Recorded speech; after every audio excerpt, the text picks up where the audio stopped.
Servus, Glück auf und herzlich willkommen zu meiner FC Bayern Spielanalyse zum Bundesliga-Spiel gegen den SC Freiburg. Ja Leute, 3:0 gewonnen. Ein mitreißenden Kracherspiel. Nein. Spaß beiseite, ganz souverän, 3:0 gewonnen. Ich kann mich nicht dran erinnern, wann ich so eine schlechte Mannschaft in München gesehen habe. Hätten wir heute nur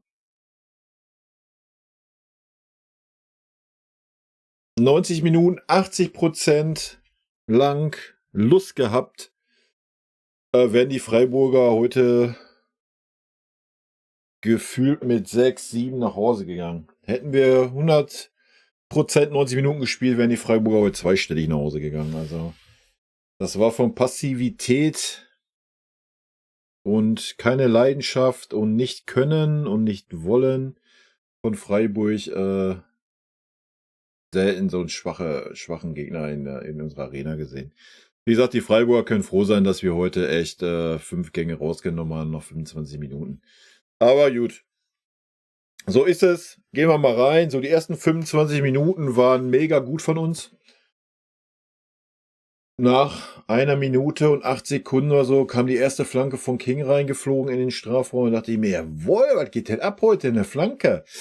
Ja, war dann leider nur ein laues Lüftchen. Die zweite Flanke war dann drinne von King. Dann hat er das Flanken leider eingestellt, warum auch immer. So, die ersten 25 Minuten haben wir super variabel vorne gespielt. Müller, bärenstark, Kane sich immer fallen lassen auf die Achterposition. Viel über Kings Seite, ja. King war aktiv, hat Flanken geschlagen. Dann so nach 25 Minuten haben wir uns gedacht, nachdem Sané da 2:0 gemacht hat, alles gut, Männer, Feierabend. Packen wir ein. Lassen wir es sein, schieben den Ball nach Hause, machen eine kleine Trainingseinheit raus. Joa, und dann ist es so dahin geplätschert. Ne? Zweite Halbzeit, die ersten 35 Minuten waren, glaube ich, die langweiligsten 35 Minuten, die ich je gesehen habe. Gut, ist jetzt ein bisschen übertrieben, aber die ich lange nicht gesehen habe zu Hause. Es war wirklich einfach, ja, ein super langweiliges Fußballspiel. Ja, es war keine Emotion drin, war kein Action mehr. Freiburg hat nichts gemacht, hat keine Gegenwehr geleistet, stand nur hinten drin. Wir haben keinen Bock gehabt, mehr zu investieren, haben den Ball laufen lassen, waren super sicher, waren super dominant, haben Ballbesitz gehabt. Alles gut, soll gar keine Kritik sein an uns. Ja, ganz ehrlich, wenn es 2:0 steht, das war schon erste Halbzeit so, wenn es 2:0 steht nach 25 Minuten und der Gegner will dann nicht mehr, ja, alles gut. Dann spielt den Ball halt hinten rum, halten in den eigenen Reihen, macht die Eierschaukeln raus und ist doch gut. Erste Halbzeit konnte ich das voll verstehen. Kurz zum zweiten Tor war natürlich dann wieder super vorbereitet vom Harry Kane. Waren wir auch endlich mal ein Tor aus dem Spiel daraus gesehen mit einem schönen Doppelpass. Also nicht nur eine Einzelaktion, obwohl es Leroy natürlich selber sehr gut eingeleitet hat. Leroy heute übrigens der beste Mann auf dem Platz. Heute hat er zum ersten Mal, wie ich finde, die perfekte Balance gehabt zwischen, ja, ich mache eigensinnig und ja, ich beziehe meine Mitspieler mit ein. Ja, hat zweimal super auf dem Harry Kane abgelegt. Harry Kane hat ein bisschen Pech heute gehabt mit den beiden Schüssen. Gerade der zweite, der echt nur Millimeter neben dem Pfosten ging. Danach muss man fairerweise sagen, gerade zweite Halbzeit wurde Harry Kane wieder komplett ignoriert von seinen Mitspielern, leider Gottes, gerade von King. Ja. King hätte noch locker 3, 4 Mal die Chance gehabt, irgendwie mal reinzuflanken. Weiß ich nicht. Vielleicht gab es wieder die Ansage, nee, lass mal sein mit Flanken. Wir sind keine Flankenmannschaft, ich weiß es nicht. Sei dahingestellt, zweite Halbzeit, bin ich ganz ehrlich, war ich enttäuscht. 2:0. Ich denke, wir kennen unsere Mannschaft. Ja, hätte Freiburg irgendwie nur einen Hauch von Bock gehabt oder irgendwas versucht und hätten vielleicht das 2:1 gemacht, bevor wir das 13:0 gemacht hätten. Ja, I don't know, aber hätte Fahrradkette. Warum bin ich enttäuscht? Ich denke, wenn 2:0 steht zur Halbzeit, man kommt dann aus der Halbzeit raus, kann man nochmal 15 Minuten Gas geben. Ja, das erwarte ich einfach. So, das war nicht. Wir haben direkt wieder in den Verwaltungsmodus, direkt wieder rumgeeiert. Ja, na klar, wir haben trotzdem noch in der zweiten Halbzeit dann 2, 3, 4 Torchancen gehabt, die wir dann leider nicht genutzt haben. Sehr erstaunlich fand ich das von King, dass er dann auf Mathys Tel unbedingt ablegen wollte. Ja. Harry Kane hat er in der zweiten Halbzeit komplett ignoriert. Weiß ich nicht, war klar abseits, ja, hätte er einfach reingeschoben, das Ding wäre gut gewesen. Fand ich aber schon, 'n komisches Zeichen irgendwie. Weiß ich nicht, vielleicht muss er mit dem Heavy noch warm werden. Leroy scheint das ja jetzt von Spiel zu Spiel ein bisschen mehr zu werden, ne? Hat ihn heute sehr gut mit einbezogen und umgekehrt. Die beiden haben sich echt die ersten 25 Minuten viel bewegt, gefunden, gesucht. Hat mir richtig gut gefallen, auch Müller. Wie gesagt, die ersten 25 Minuten mit dem King auf der anderen Seite sehr, sehr gut harmoniert. Und da hat man auch gesehen, was 'n Müller ausmacht, ne? Ähm aber fairerweise muss man sagen, Freiburg, hatte keinerlei Mittel körperlich. Ich glaube, Freiburg hatte mal in der ersten Halbzeit einmal 30 Sekunden lang Ballbesitz, ne? Sonst haben die den Ball nie länger als 10 Sekunden gefühlt gehabt, also ganz schwierig. Ja, zweite Halbzeit haben wir dann nur noch verwaltet. Ja, wie gesagt, die ersten 35 Minuten waren echt super langweilig, sich anzuschauen. Ähm, Wie gesagt, den Vorwurf würde ich machen, die erste 15 Minuten der zweiten Halbzeit, da hätte ich erwartet, dass wir noch mal Gas geben, das dritte machen und dann hätten wir die Eier schaukeln können. Gut, wir haben's hingekriegt, beziehungsweise Freiburg einfach nicht wollte. Ist nichts passiert, also von daher kann man da keinen Vorwurf machen. Wir haben dann das dritte noch gemacht durch den King, ja, abgefälscht ein bisschen. Ähm, Alles gut, hatten noch den Pfostenschuss, den der Torwart gut gehalten hat von Leon. Wenn du dann noch mal so, denke mal, so 3, 4 gute Chancen hatten wir trotzdem noch, und wenn man dann mal sieht, dass wir mit so wenig Gas gespielt haben und wir hätten locker 6 Stück machen können, ja, dann denke ich, kann man meine These, die ich am Anfang gesagt habe, unterstützen, wenn wir einfach mal ein bisschen Vollgas gegeben hätten. Ja, finde ich persönlich ein bisschen schade. Natürlich kann man es nachvollziehen, nur englische Wochen, jetzt der Nationalmannschaft, dann gerade die Deutschen, die da nach Amerika fliegen müssen und so weiter und so fort. Kann man alles nachvollziehen und, wie gesagt, was soll man sich beim 3:0 beschweren, ne? Das Ergebnis war da, die ersten 25 Minuten haben wir endlich mal guten Offensivfußball gespielt. Natürlich auch ein bisschen bedingt dadurch, dass Freiburg uns hat machen lassen, aber gerade, dass Harry Kane sich mal hat fallen lassen, dann Leon vorgerückt ist oder auch 'n Müller vorne reingerückt ist. Wir waren einfach endlich mal ein bisschen variabel und es war endlich mal 'n Coman auf der rechten Seite, der wenigstens mal 2, dreimal versucht hat, 'ne Flanke zu schlagen, ja. Sané hat's leider weiterhin verweigert, aber Sané und Kane war das Zusammenspiel auf jeden Fall, vorhanden. Das hat mir gut gefallen und von daher, ja, haben wir gesehen, wenn wir wollen, können wir's.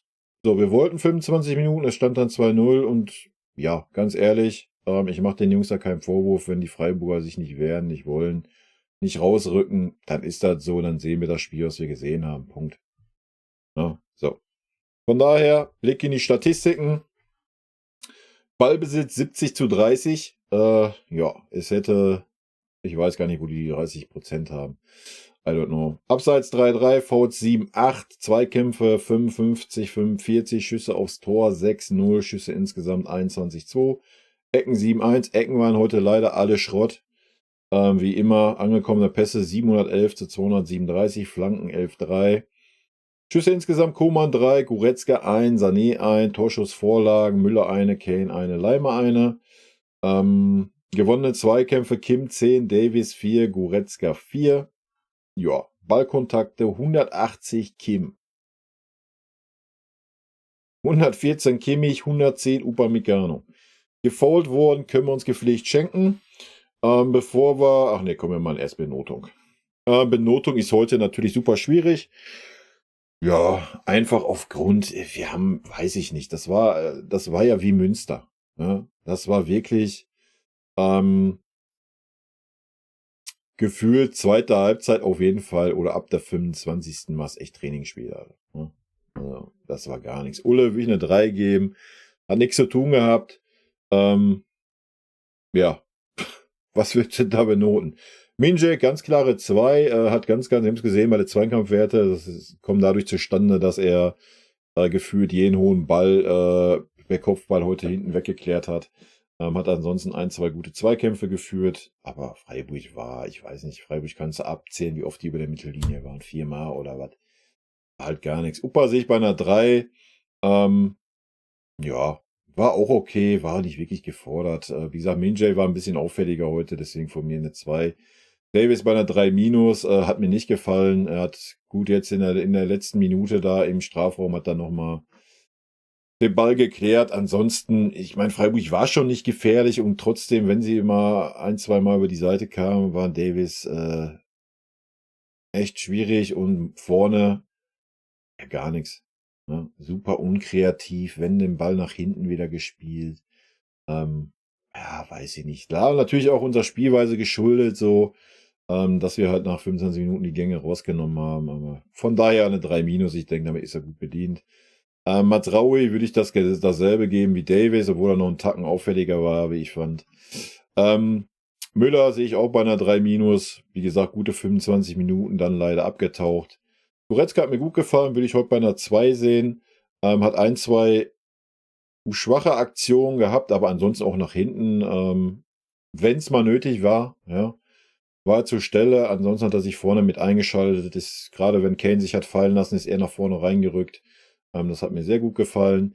King sehe ich heute bei einer 2, ja, aufgrund der beiden Tore, aufgrund der Flanke nach einer Minute ja, allein dafür hat er sich ein Sternchen verdient.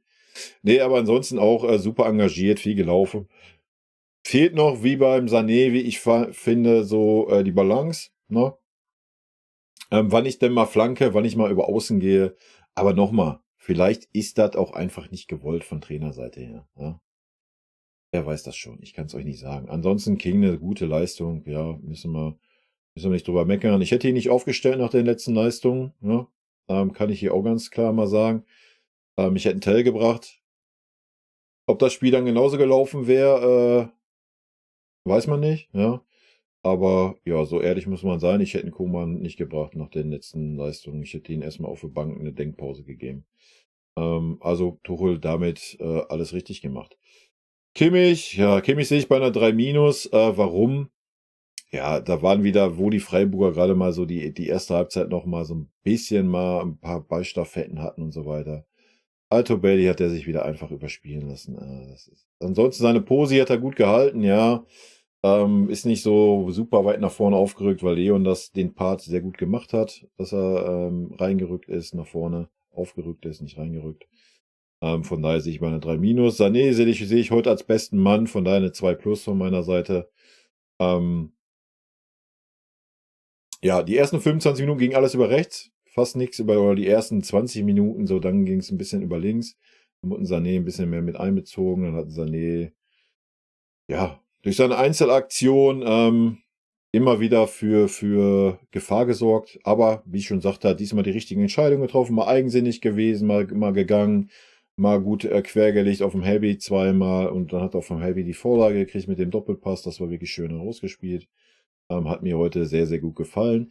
Harry Kane, ähnlich wie Müller, würde ich auch bei einer 3 minus sehen. Starke 25 Minuten und dann das Fußballspiel noch eingestellt. Ja, hat dann immer noch mal versucht, sich fallen zu lassen, auch in der zweiten Halbzeit. Das ein oder andere Mal. Aber man hat dann gesehen, zweite Halbzeit, ja, er wurde wieder von allen sträflich ignoriert. Ja, wie oft ich ihn gesehen habe, wo er so machte oder so, immer angezeigt hat, spiel doch mal den Ball. Nö, war halt nicht. Ja. Schwierig. Ich denke, wir müssen uns einfach noch ein bisschen aneinander gewöhnen. Wir haben die ersten 25 Minuten gesehen, dass es auch anders geht. Von daher denke ich, braucht das einfach alles ein bisschen Zeit. Und wie gesagt, gib den Jungs da mal bis zur Winterpause Zeit. Dann wird das schon. Gut, Musiala hat seine Rolle gut gemacht. Die paar Minuten, die er auf dem Platz war, Kretzig auch, war direkt fickrig. Ja, hat einen leichten Ballverlust gehabt. Aber plötzlich hat man gesehen, dann die letzten 5 Minuten so, ach ja, die Freiburger können das ja doch. Ne? Ja, ich weiß es nicht. Also haben die anscheinend einfach keine Eier gehabt vorher. Weiß ich nicht. Fand ich sehr schwierig, die Vorstellung Freiburg. Schuppo, ja, ob Schuppo am Platz war oder nicht, hast du nicht gemerkt. Tell war gleich wieder engagiert. Ja, das Ding war natürlich abseits das Tor, da war das ganz klare Kiste. Ja, hat sonst aber eine gute Szene gehabt, leider zu weit vorgelegt, den Ball. Ansonsten, ja, war direkt wieder fickrig, war im Spiel drin, hat alles gegeben. Conny Leimer, ja, das Tor vorbereitet mit einem schönen Pass, denke ich. Ansonsten defensiv, die paar Minuten, die auf dem Platz war, hast du gleich wieder gesehen, hat super da wieder die Lücken gerissen, Alter. Und wie gesagt, die Freiburger haben nicht konsequent nach vorne gespielt, ja. Also ein Leimer da hinten in der Viererkette, ei. Also ich fühl das gar nicht. Ganz, ganz wild. Ja, würde ich sagen, schmeißen wir mal einen Blick auf die Tabelle. Soll noch mal einer sagen, so die Bundesliga ist langweilig? Ähm, ja, Leverkusen mit der exakt gleichen Tordifferenz wie wir, aber 2 Punkte mehr. Stuttgart dazwischen mit 18. Gut, ihr seht es gerade nicht, warte. Ja, wild. Warum ist denn das Fenster hier so groß?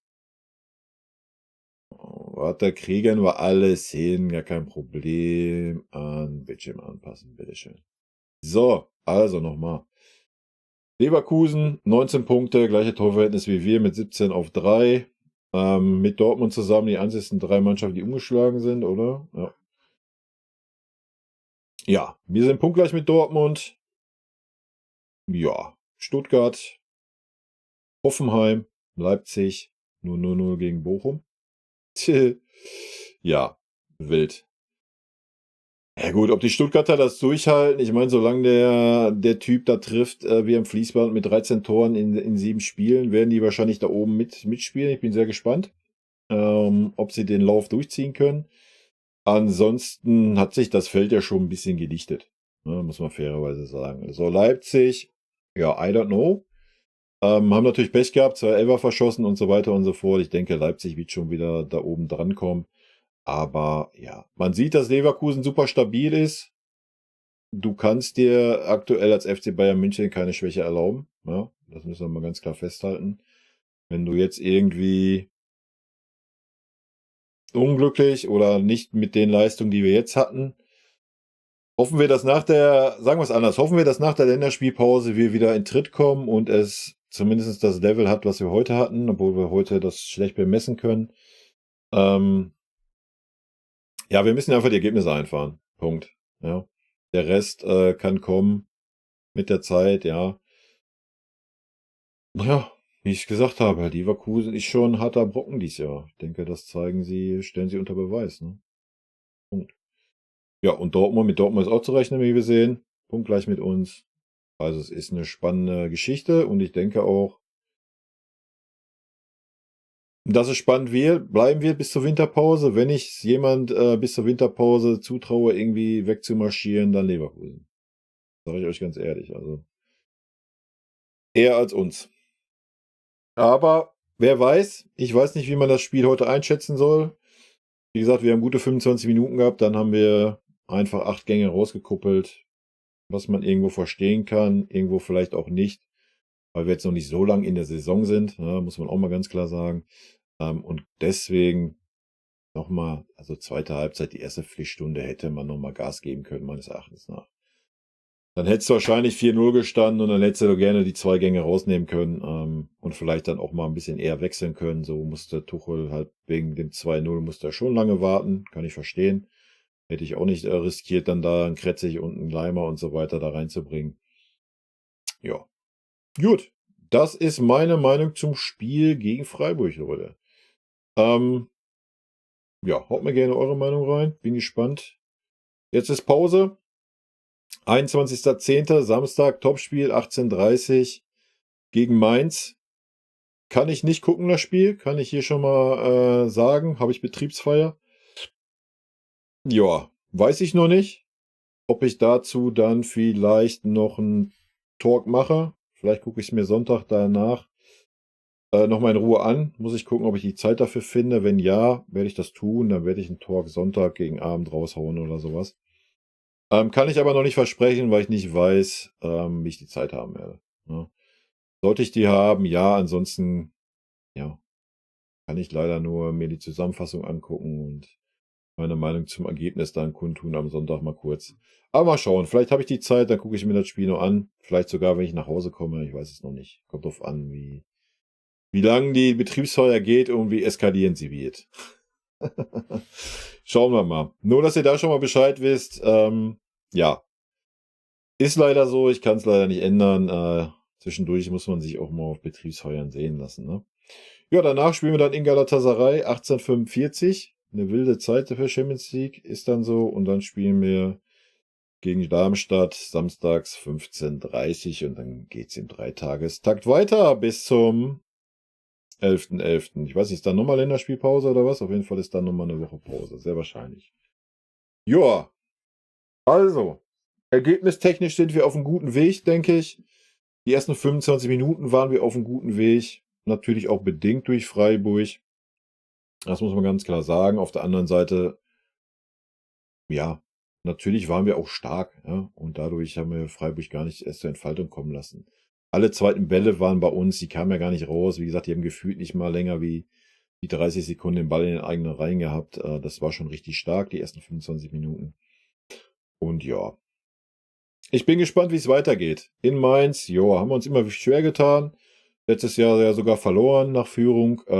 Ja, wir müssen nicht drum herum reden. Die 3 Spiele, die da jetzt kommen, ähm, beziehungsweise das 4. ist noch Saarbrücken, der DFB-Pokal am 1.11.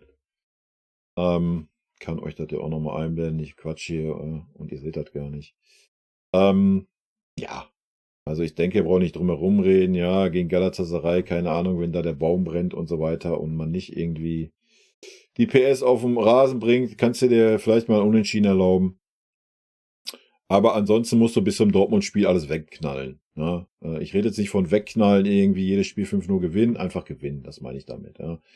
Wir haben gelernt dieses Jahr, am Ende des Tages ist es wurscht, Hauptsache wir gewinnen die Spiele und ja, so muss es sein. Ja? Das ist Mainz, Darmstadt, Galatasaray, Saarbrücken und dann spielst du in Dortmund. Ja.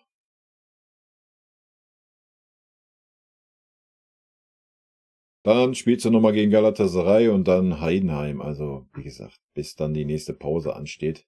Das sind alles Gegner, die müssen wir jetzt nicht schlecht reden oder so, können alle ein bisschen Fußball spielen, logisch. Aber abgesehen von Dortmund sollte da nichts auf Augenhöhe sein. Ja. Dortmund wird dann schon ein entscheidendes Spiel sein, wenn Leverkusen weiter so marschiert. Ähm, ja, werden wir sehen. Wird ein heißes Spiel, wird ein Aufregspiel mit Sicherheit. Also, gut, Leute, bevor ich mich verquatsche, rot-weiße Grüße gehen raus. Ich wünsche euch einen guten Start in die Woche. Habt eine gute Woche. Wer Bock hat, morgen, Montag, der 9.10. Was habe ich? 18 Uhr, glaube ich, ne? Oder 19 Uhr? Jetzt muss ich selber mal eben gucken. Ist ja wild. Ist ja wild. Aber bevor ich jetzt Mist erzähle, mache ich das doch am besten mal eben. Ich weiß nicht, ob wir immer 18 Uhr oder 19 Uhr gesagt haben. Ich bin eigentlich der Meinung. Was soll ich philosophieren? Ich hatte doch eigentlich einen Zeitplan erstellt. Ja, eigentlich. Da ist er. 19 Uhr. Von 19 bis 22, Leute. Live auf Twitch. Wir blicken nochmal zurück auf Freiburg. Wir blicken vielleicht nochmal auf das eine oder andere Thema zurück, was den FC Bayern angeht. Ansonsten blicken wir immer voraus auf die Nationalmannschaft. Vielleicht auch 1, 2 Worte zur Nominierung vielleicht. Ja, wie ich sagte, und dann blicken wir mal voraus, weil so viel, ja, ist ja dann nicht bayernmäßig. So, jetzt aber Feierabend. Tschüssi.